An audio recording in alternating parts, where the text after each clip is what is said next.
Bop. Hello, everybody, and welcome back to the Nerd Ledger. We are the nerds. I'm Cage. Chair is also here as always, and we got a jam-packed episode for you today. Well, Yep. kinda. So if you're listening to the audio version, it'll be two different episodes. But if you're here while that's live, it'll just be this continuous stream. But yeah, it'll be uploaded as two separate podcasts and two separate videos on YouTube, because just to make it easier for people, right? Because Yep. we're gonna talk about X-Men '97, the season one finale that happened yesterday. Yep. And then we're also going to talk about Fallout, the TV series adaptation of the video games, done by Amazon, and Yep. some other Amazon related news. So all of that. Yeah. How are you doing? How's it going? Uh, Sign up for my LSAT. I'm nervous, feel prepared, but I guess that's everybody studying, doing 10 questions a day, practice exams. I got like logic, argument, like the argument questions down, but man, these logic games are like no fun. So I'm just working on those, slowly. Hopefully, I'll get them like down before the big test date comes. And Yeah. yeah, I'm just playing video games, flying around in my X-wing on Star Wars Galaxy's Legends, blowing fools out of the sky. I'm getting pretty good at this whole space PvP thing now. I'm starting to figure it out. So that's been a really good ego booster lately. I've been doing that like pretty much. It's pretty much the only game I've been playing for like the last 3 or 4 weeks now, I believe. Nice. So I just yeah, that's really about it. It's been really boring for me. I haven't gone out and done anything. I was supposed to do. You and I were supposed to do something this weekend. And then you got a second job. Good for you. And then I decided to sign up for an extra day of volunteering on Sunday. So now I'm volunteering Friday, Saturday, and Sunday. So Nice. yep, Yeah. doing some good Team no days stuff. off. Yeah. Yeah, yeah, 0 days for ourselves. Zero personal time. Woohoo. yeah, It's gonna be yeah. great. Yours is probably worse. Like for me, I'm 11. I'm doing 11 to 4, and then I'm doing 9 to 3, which is basically kind of like a part time, full time. Yeah, I'm It's doing like a like part time 10:30 job. to 7:30, Yeah. So plus yeah, my 6 a.m. to 3:30 yeah, p.m. job, yeah. which But you is don't work which that doesn't on really end. Saturdays, right? You don't work that on Saturdays, right? No, but Saturdays are like days where like I have to be aware, like, and check emails because like issues come up and I have to be able to help resolve those issues. Okay. Yeah. Well, I don't really have to be, but some people need you to help them do their Respond job. them right away. It's one of those things Yeah. where like if I am in a certain place and I have a problem with the way you do things, instead of going to your supervisor, which I have the contact information for, I go to the person on my side who's at the top. They contact the Mm. person on their side who's the top. Then they contact the person below them, and they contact the person below them, and then they contact the person that you should have contacted in the first place. But instead, we do this long process. Yeah, that's how it be. Yeah. So, yeah. Anyway, let's just start with X-Men '97. Yep. Spoiler warning: if you haven't watched it, we're gonna spoil it. So, episode 10, season finale, season one. What were your overall thoughts on this episode? I thought it was pretty cool. It was definitely a good like set piece to top everything off. It was just so crazy, there was a lot going on. I feel like it kind of fried the synapses a lot, and then there was like a Hmm. lot of really sudden, slow paced moments or something like that. But again, like it was just so action paced the entire time because they're dealing with so they got on Magneto's like mutant new meteor Asteroid capital M, yeah. asteroid M or whatever the fuck, and like it's crashing into like Earth because like they beat up like Magneto got Professor X took control of Magneto and like caused him to reverse the polarity of whatever the fuck, and then the asteroid started falling from the sky or something. No, Um, no, that's not what oh, happened at all. okay. But he took control of Magneto, didn't he? Like I could have sworn he Yes, did that to yes, turn the power back on, yes, and yes, then yes. like the asteroid started falling out of the sky because The that. asteroid was not falling out of the sky. The asteroid was perfectly Uh, fine in mm, in orbit, and then Bastion wanted to make it fall from the sky, so he went Okay. up to destroy the gravity core. But that didn't work because he was defeated. We'll go Yeah. through all that, and then the world was terrified, and so they're like, let's just do the Magneto protocols and bomb the fuck out of it. And then when they bombed it, it destroyed the gravity core, which made the asteroid come crashing to Earth. So they fucked themselves. It was not falling to Earth Yeah. before that. Okay. At So least that, at yeah. least it was my impression that it wasn't falling to Earth before that. Yeah. Otherwise, what was the Uh, point of Bastion going up there to make it fall to Earth, right? Like because he wanted to he make wanted. the Yeah, world extinct. I remember Bastion was like getting involved like that. That's the evil like dude, right? Like the super evil one. Yes, They're like, yeah, okay. So I'm like, there's so many characters like to keep straight and stuff like that. Because there's like also like some Doctor Sinister or whatever the fuck that's with him as well, Mr. and Sinister. Yes. Minister Sinister. Yeah, there's a lot going on here. And these characters are all really well done, and the voice acting again is just phenomenal. And I just think I don't know, like man, there was so much going on, and like they were fighting and talking pretty much the entire time about like why he was doing what he was doing, and freaking Jubilee like blew his brains out, and then he regrew his brains and shit like that, and hey, um, and Yes. and freaking Logan Wolverine was out the entire time because he had the adamantium ripped out of him. I remember last episode you said it was going to turn him to a wild animal, but we haven't seen that happen yet. So No, and we might not. Like it's entirely yeah. possible they don't do that, right? Like this is the thing with these storylines. Like they're pulling from stories that Mhm. we're familiar with. Like it's clear that Bo DeMaio and like the people who worked on the show read the comics growing up and loved them, and they're pulling a lot of those stories. Last week's was more Fatal Attractions. This week, the Bastion story is from Second Coming or something, one of the 2010 storylines with Bastion. So like they're pulling from a lot, and then even towards the end, there's hints of a lot of different things. So we can get into all that, but we'll just walk you through the episode real quick. So one of the major things is where we start.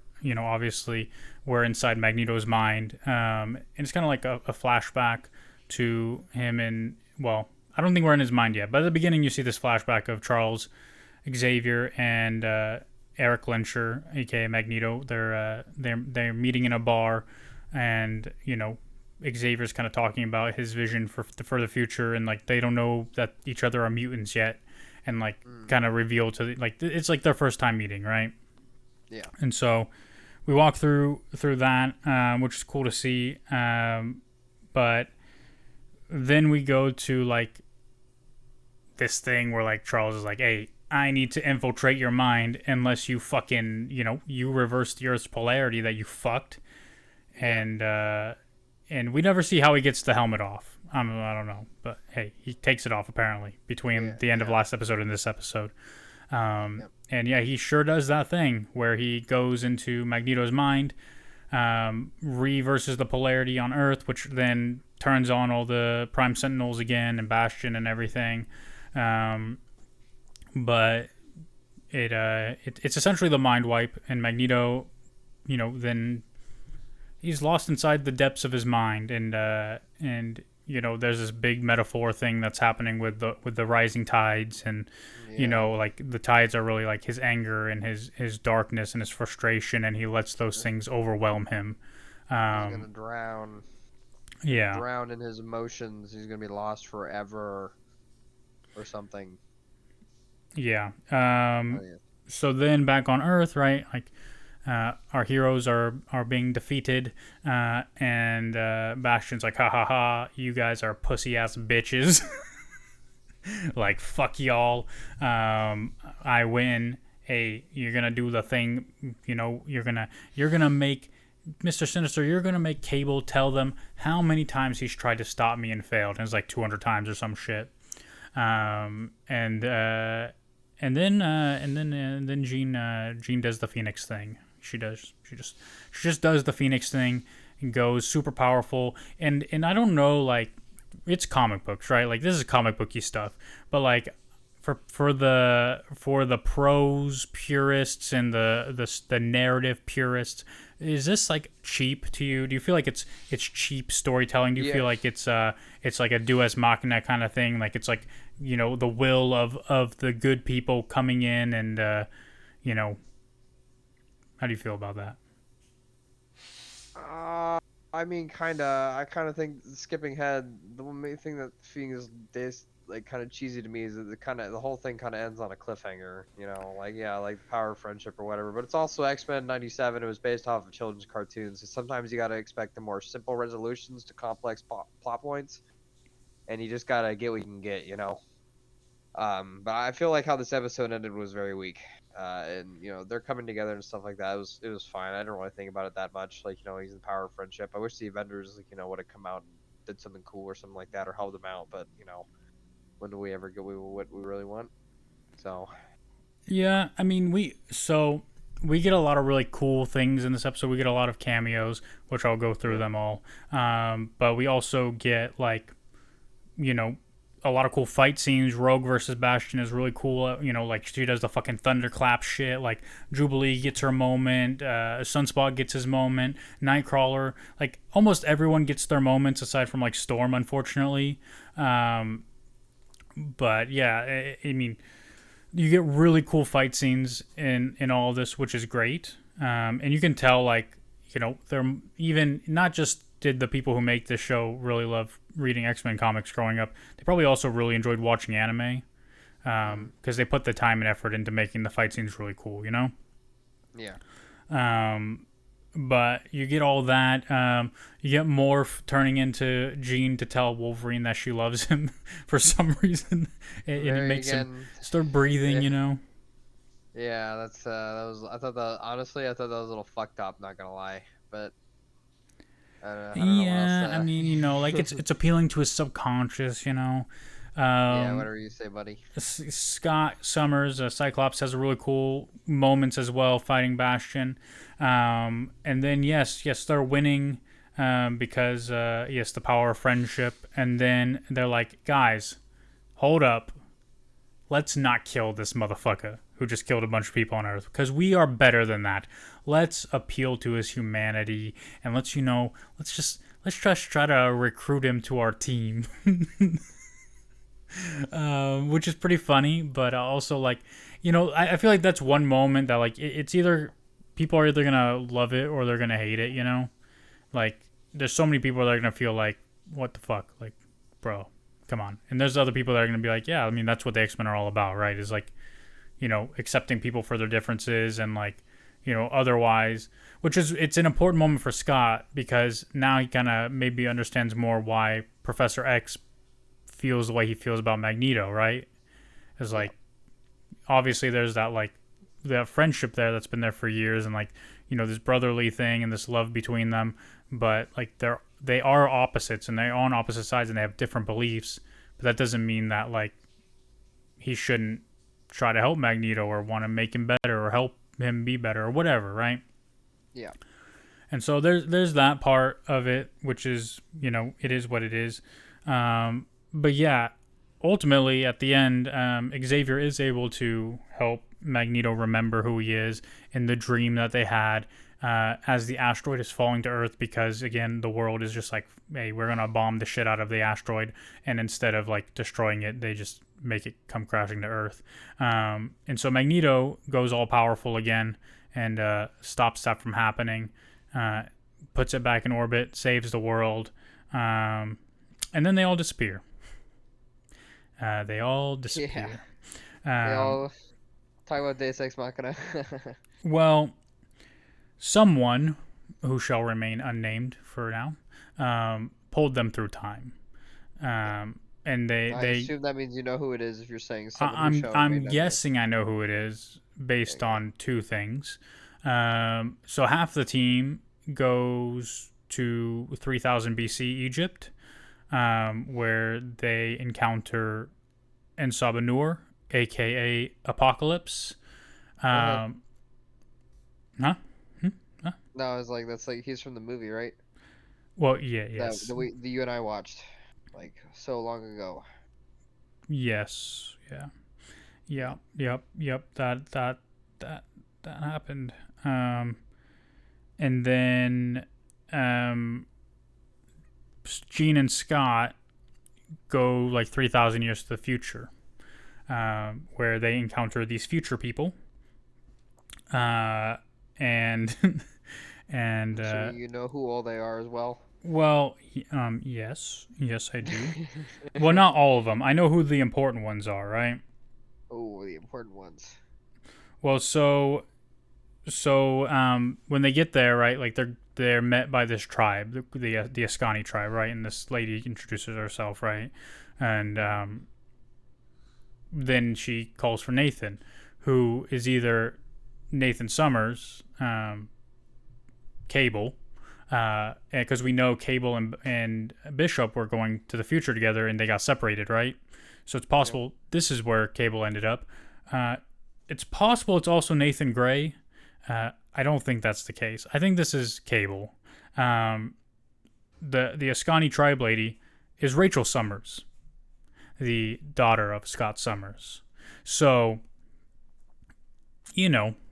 there's stuff happening there. So, Yeah, there's a lot of moving pieces here, which is again why if I sound confused and dazed and like wandering, well, one, I'm like that normally anyway, and two, like this is just like it's good, but man, like I really you're dropped in like you're dropped into a driving car for sure with this show. There's no doubt about that yeah, one. well, Like it's like for you need to have a people. deep understanding of what's going on, like not just from like I the wouldn't say show. deep, but Okay, well you have a moderate understanding of what's going on, not only from the show before, but also from just like these obscure little references and stuff like that. Like knowing who little yeah. people are just from line of sight, and like well, who's going to be found in Egypt? Of course, it's going to be Apocalypse because in Well, that yeah, movie, you yeah. and I, I mean, yeah, as soon as they went to Egypt, I was like, oh, it's Apocalypse. it's Like, Apocalypse, yeah. yeah, and then in Have they Salvador, fought yeah, Apocalypse? Have they fought Apocalypse before? Like, cause yeah, freaking yeah, they have. yeah. So how many times I got to teach that old man that lesson? Yeah. But the Ritual Summers one is interesting. But for me, I feel like, and maybe you can tell me if this is true or not. But I feel like for people who don't know who these characters are, like it intrigues you to want to continue watching next season. But for people who do know, it's like there's those little Easter eggs. But the alternative is for people who don't know, they're like, what the fuck is happening? Like this is so stupid. You know. So I don't know. Did you feel like it was dumb, or do you feel like you were intrigued by? I felt like it was intriguing, but also you and I both agree that things like that are a little bit of a cop out, right? Like it is a little bit of a cop out. Him like them just like saying like, oh, you saved the day and then you're teleported to the past for some reason. Hi Chase, Well, and okay, like hold on. Let me ask you something, because based on the way you're speaking, I don't know if you did. Did you watch the mid-credit scene? no, I did not. Okay, well, you're missing I something then. Okay, because So I was so tired and I was late. It was 40. It was 50 so minutes. So I'll just explain the mid-credit scene to you then before we continue, so you get some context here, because in the mid-credit scene, it's modern day Genosha, and somebody picks up a Joker card, Gambit's card, right, and says so much death, and it's Apocalypse who says that, and we know that means that he's gonna resurrect Gambit as his Horseman of Death, right? Like we predicted, like episode 5 when he died, and so it's entirely plausible and to me likely that Apocalypse is the one who did this to get them out of the way so that he could try to destroy or take over Earth, because that's what's always stopped him in the past is the X-Men. So that's what I think happened. And again, Cable not only has tried to stop Bastion 200 times, he's tried repeatedly to stop Apocalypse from taking over, even so much as going back to his tomb in Egypt when he was first like incarnated, which keeps him like young and whatever, to try to stop him. And that's how initially in the original cartoon that like Apocalypse was able to time travel, is he got the ability from Cable, like one of his devices. So my guess is, and somehow in the future or something, he builds a bigger device, or again, end of the episode, Bishop comes to Forge. For what purpose? Probably to create a massive time machine, to go find our X-Men, who are out there presumed dead. Potentially, Apocalypse in the future takes that and uses it to come back, and then to transport the X-Men to different time periods so that he can try to, fulfill his mission on Earth. Right? That's what I'm predicting. And I think without the context of the Apocalypse showing up in the post-credit scene, maybe that's where some confusion maybe came from. I don't know. Yeah, well, I'll take your word for it because again, I don't I don't really know what's going on anymore. Okay, and then they got transported to the future, and I'm Lady this of the Lady Clan or whatever the fuck, and Lady Ascani of the Ascani clan. Yeah, well, I don't know who I don't know who that is It's Rachel or what Summers. that is. But do you need to know, or do you want, are you interested to learn in the future episodes, or do you want to know now? I feel like that I feel like this last episode was just like it was really just a really big You feel like it was resolved when they stopped the asteroid, and then they were like, guys, let's just do this thing to make people be interested for next season.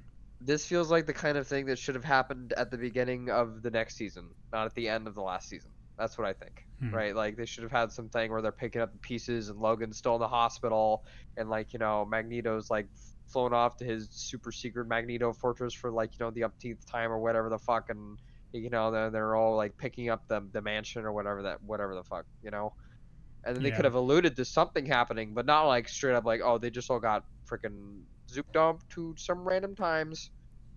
Sucks to be them. Yeah. And you won't know for a while. Yeah, well, yeah, we don't know how long. We won't know till. I know that the voice actress for Rogue said she just finished recording her lines for season 2, and they, came back and re-recorded and whatever. All that is apparently done. So I don't know how much more they have to do, but I imagine there's a lot of editing and other things that they have to do. That takes a long time. So, but yeah. As far as cameos go, there were a lot. There's Silver Samurai, who we saw back in whatever episode that Doom and all of them were. No, not Doom. Omega Red and stuff. Omega Red was in this too, but Silver Samurai, who's the guy, the big armored silver guy. Yep. Captain America, Iron Man, Daredevil, Doctor Strange, Black Panther, not T'Challa, but T'Chaka, his dad. 90s. Cloak and Dagger was really cool to see. I love Cloak and Dagger. That was you know who they are, right? No. As the dude with the long cape and then the girl wearing white, on the streets of New York, just randomly. Yeah. I saw tons of those people that I didn't know who they were, so now I don't know who Cloak and Dagger are. Well, it was a guy and a girl. The guy was in black, the girl was in white, and he can teleport her through him. I saw them, but I don't remember. I don't know who they are. So yeah, it's Cloak and Dagger. Okay, cool. Now I know. I guess. Thank you. Omega Red, Crimson Dynamo, who is Iron Man villain, and Dark Star. We saw those 3. We saw Psylocke, North Star, Aurora, Puck, and Frenzy. Which was cool. We saw Scarlet Witch, Quicksilver, and Polaris. For people who don't know, Polaris is also a child of Magneto's. They're all 3 Magneto's kids. Yeah, you see how hot that dude is? Of course he's getting busy with all the mutant chicks, dude. He's got freaking pecs. This is they're as big as his freaking house, dude. Yeah. And then we also saw Peter Parker, Mary Jane Watson, and Flash Thompson. Yep. So lots of cameos, lots of cool stuff. I know you said you preferred episode 9 to this episode. I don't know. I love this episode. I thought it was really good. I thought it was cool as shit. Yeah, there's a lot of cool things going on. There's no doubt about that. But I just think there could have been other parts. That's what I'm saying. I'm just saying. I just don't like it ending on a cliffhanger like this. I think it's the only way I can describe it. Yeah, I mean, for me, this isn't much. It's not really a cliffhanger because it does say to be continued, but it's not something that's gonna just be wrapped up immediately. It's gonna be wrapped up over the course hopefully, of like mini episodes or the next season. If it's wrapped up in like the first scene of the next season, then that, yeah, or like the first episode of the next season, then it's kind of a cliffhanger. Yeah, like Yeah. it should have just been moved to that episode then. Because this episode, to your point, like something you mentioned before, and I always like say it's probably not going to be like that. It is a longer episode than like the other episodes. It was like all the episodes are pretty much 30-ish minutes. This one was 42 minutes. So some of that time probably should have been in the first episode of next season, you'd think. But Yep. yeah, no, I get that. I still just think it's cool. It's just cool, you know? It's just a There, cool there were thing. cool. There were cool fight sequences. No doubt about that. There were cool fight sequences. There was cool this. There was cool that. There was a lot of cool things, But I just preferred like just a better, more wrapped, self-contained story for your like the capstone of your like finale. Like Yeah. it's the X-Men '97 coming back, potentially being a series for a couple of seasons. So I just feel like that this first season should have like been that final like marking point. Like just the point like yeah guys like it's here to stay like they're rebuilding like the mansion or whatever, they're doing something like to symbolize that like that renewal or that regrowth. So I don't know, or maybe Yeah. maybe I'm looking too into it.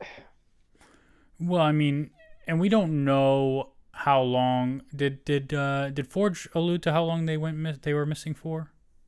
No, Because I they've don't been know, I don't missing remember. for some time, I'd imagine. And Bishop is back somehow.